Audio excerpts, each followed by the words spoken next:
We watched Smackdown last night, and we must say it was a pretty good show. It only took you know, about an hour to watch without commercials and all that stuff. So that was fine. The first segment was Miz TV, and the Miz was going on about this whole fandangoing thing that everyone does, and I didn't realize that it was actually given a name, but it being called fandangoing kind of irritates me a little tiny bit because of how daft people can be and how stupid people can be when they get something in their head.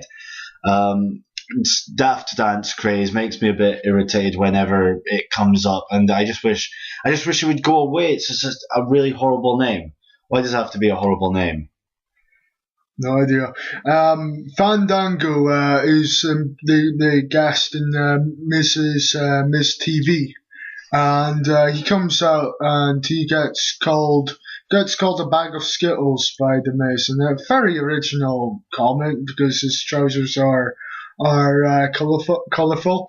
But he said oh, that's new Fruit Pebbles, and then he put his arms out as if he accomplished something. I just can't stand the fact that all the faces can do is just make kind of fruit, just kind of like food jokes. That's all faces can do because of that's one of the problems with the PG era is the fact that you can't cut proper, decent, badass promos as a face. Instead, you have to call each other Spice Sweets. It's like you're a packet of Maltesers, you're ice cream, you're a bottle of Coke. Just calling people food is not insulting, and it's the fact that this is all face. Just as he stands there, he kind of expects to get patted on the back. It was just a very irritating thing to just listen to. And then Wade Barrett comes out. I was really happy with Wade Barrett because it's the heels that they can sound really. He sounded intimidating. Yeah. Never once have I ever heard someone say, if you do that, I'm going to smash all the teeth out of your face. And he made it sound scary the way he said it. You believed it. And also, he got a reaction from that, and I'm pretty sure that's the genuine reaction. Whoa! He said that he's gonna beat someone senseless. He sounded like a hard ass, and that's good because if his gimmick is a bare knuckle fighter, then that should be what he is. He should be a badass type of guy. Well, it's normally when you hear a heel say that, you kind of go, "Oh, look at you! Look how adorable it is! Just look at him!" You pat him on the head and just set him on his way. But this actually, it sounds really scary. Then this led on to a match. The match started, the beginning was cut off by an advert, but that's not really a big deal. It's a TV match. It's for the Intercontinental title. Yep. Miz and Wade Barrett, another rematch. Miz and Wade Barrett 3. I was hoping that the Miz wasn't going to win, and I got my wish. No one won this match. It was a draw because... DQ, Miz technically did win by DQ, but Fandango just started dancing, and I think I get the whole he's a dancer, but it's a tad bit come on now, it's a bit it's getting a little bit old, a little bit. I'm hoping that they'll turn into some sort of triple threat match for the next pay-per-view, but nothing against the Miz, just wasn't wanting him to win the title. But the whole Fandango dance thing, it's probably what they're intending. They're probably intending to annoy, because he's a bad guy. He's a heel. You're meant to dislike the heels. And Fandango did kind of irritate me with the whole dancing, him just started dancing for no apparent reason. Yeah, I guess. And then Daniel Bryan was he was talking to himself about being the weak link. He got angry with Kane. It seems like the new thing is always saying that I'm not the weak link. I'm not the weak link, not the weak link. And it's a good character. This way he's going. It's a good direction. The fact that he's getting paranoid and he's mad, he's losing it. Really like this segment because it was just I'm a huge fan of Daniel Bryan. think the whole Team Hell No it can still get pulled off. In my opinion, it can still get pulled off. I mean, maybe they need. I don't know if they need to split up or not. The tag team division needs to continue, really, in my opinion. And then that led to a match with Jack Swagger and Daniel Bryan. Jack Swagger got no entrance. Daniel Bryan did the typical no, and yeah, it's still not old to me. Like, the yes got old pretty fast, but Daniel Bryan's reaction to it was humorous enough to keep it alive. And this match overall was really good. Like, it was a good back and forth match. Jack Swagger got quite a bit of offense, and I was expecting Jack Swagger to win this because he was the one that was going for the title last month. But Daniel Bryan won, and I quite like this. This is maybe a sign of things to come for Daniel Bryan. I was expecting it to be a squash match. I'm always expecting whenever Jack Swagger comes on for him to be punished. I'm always expecting it, but he never does, and I'm quite happy with that. Afterwards, it was Damien Sandow and Matt Striker on this whole Gordian knot thing about about some guy tying his ox to a tree and everyone's having to cut it. And you managed to get this riddle solved. Before it came up. I said that I would just kill it. And it's got one of those things where he was saying that he was embarrassed by people wanting to pull trucks. And it was a really good segment. I mean, it dragged a little bit at times, but the fact that Damien Sandow dodged, was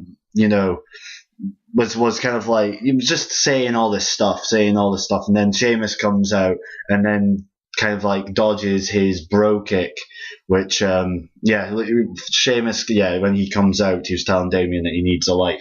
What's your thoughts? I think that this is a pretty good idea to lead up to a feud with Damien Sandow.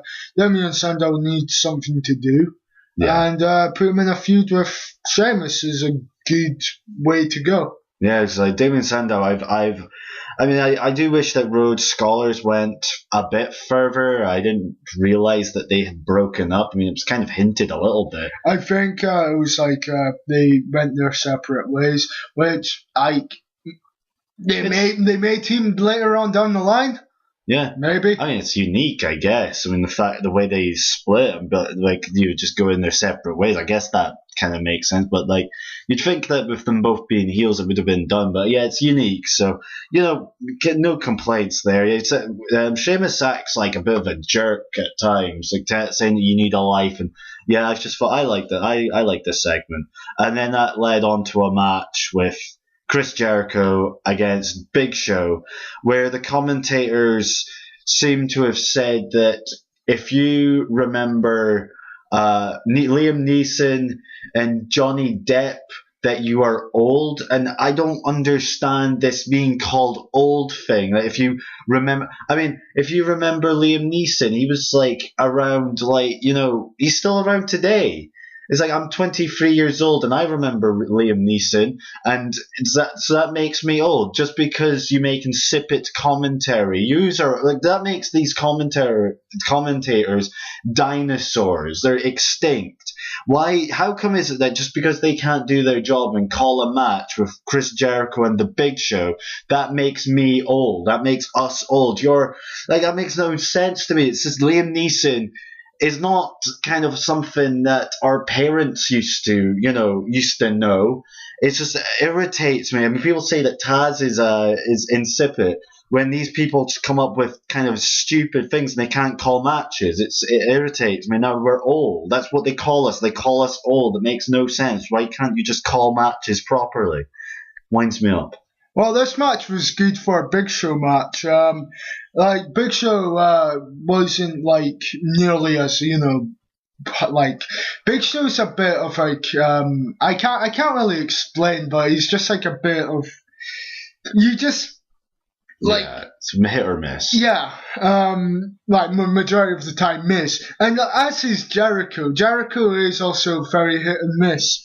Like this was a good, like, alright match for both of them. Ended in a count out because Chris Jericho code-breakered Big Show on the outside of the ring, and it's an interesting way to do this. I guess it's a feud with Chris Jericho and the Big Show. Then Curtis Axel and Paul Heyman came out, cut a promo about how Kurt Axel is going to be the next WrestleMania main eventer. I personally wouldn't mind seeing that. If you know, what do you think that Kurt Axel will be a good WrestleMania main eventer? Maybe. Yeah. So you see, saying about the whole Mr. Perfect and Axel, the Hammer, like how he was better than those two. And it was just I think that's actually quite a good way to get your heel character across, is by slagging off, kind of like saying, "Oh, I've done more than those two people. I've done more than my father and my grandfather." You're delusional. And then that led on to a match with Curtis Axel and Sin Cara. I expected this match to be a squash. Like, I expected Curtis Axel to just annihilate Sin Cara. This wasn't a squash. It was like a quick match. Like, it wasn't that long. And Curtis Axel got the victory. I wasn't surprised, and I'm pretty sure this is like the first match of Sin Cara like returning. Yeah, exactly. Yeah. It was. I really enjoyed this match. I liked how the lights came. I completely forgot about the whole lights thing, that how it all happens. And then Sin Cara, he didn't botch at all. That's what I was. I mean, Sin Cara, it depends on the people like he works with. I mean, sometimes like you find that because he does these intricate moves, that sometimes like it's a bit too much, because I mean, it used to always be said that he's not used to the WWE way of things. And it's the wrestlers that he's against that's not used to him. I get what they mean by they're not used to the WWE style. Like, WWE's style is different to Lucha Libre. Yeah. But it's just something like they need to kind of either like deprogram him to be more like a Rey Mysterio. Yeah. Rather than like have him come in like the way he was in Mexico. And then after that match, it was Kofi Kingston versus Dean Ambrose, a rematch for the US title. I thought this was a really good match. I liked how I thought the whole match as a whole, like, it was just really, really good. It was a good way to make a main event. And then Randy Orton runs out, Sheamus runs out. Oh wait, it was Shield that came out first. Yeah, the Shield interfered in the match, and Orton and Sheamus then ran out, started attacking the Shield, and then Teddy Long came out and he said something that has been made into a joke now. Teddy Long created a tag team match. He created 3 singles matches on at the same time. At the exact same time. Yes. With the Shield going up against Orton, Sheamus, and Kofi Kingston.